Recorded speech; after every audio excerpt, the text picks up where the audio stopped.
Despite its jankiness, I have some fond memories of The Forest. My summer of 2018 was filled with laughter and cries for more bones for the bone basket, as my friends and I fought off legions of cannibalistic mutants. Those were heady days, literally filled with so many severed heads. Sons of the Forest seems to be more of the same, full of familiar terrors, but with a surprising amount of polish for an early access title. Sons of the Forest is a first person, open world survival game with horror elements developed by indie studio Endnight. You play as an agent sent to find a billionaire on a remote island full of cannibalistic tribes and mutant terrors.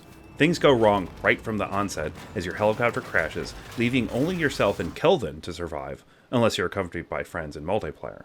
Kelvin represents one of the new changes in Sons of the Forest, companions that can help you gather materials and build structures. They won't help you fight, however. While Sons of the Forest is an open world game that tracks stats like hunger, thirst, etc., it's also a game with an underlying story.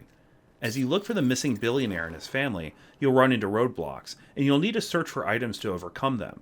To do that, you'll need to get into the bowels of the island, into its deep dark caves, where all of the most horrible creatures dwell, and where the island keeps its most compelling mysteries.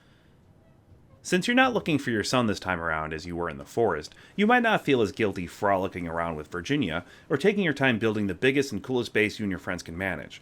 Base building works similarly to how it did in the forest, with a guidebook acting as a building catalog of sorts. You choose what you want to build, place an outline of the structure, and you and your companions can bring materials to complete it. Combat in Sons of the Forest is probably its weakest feature right now. While there are a whole bunch of horrific creatures to fight, using melee weapons feels weightless. Enemy AI can be interesting, however, with some enemies advancing to harass you with rocks while others sneak up behind. It would be great if there were hotkeys you can assign to weapons, but right now, we're stuck with its cool but unwieldy inventory system.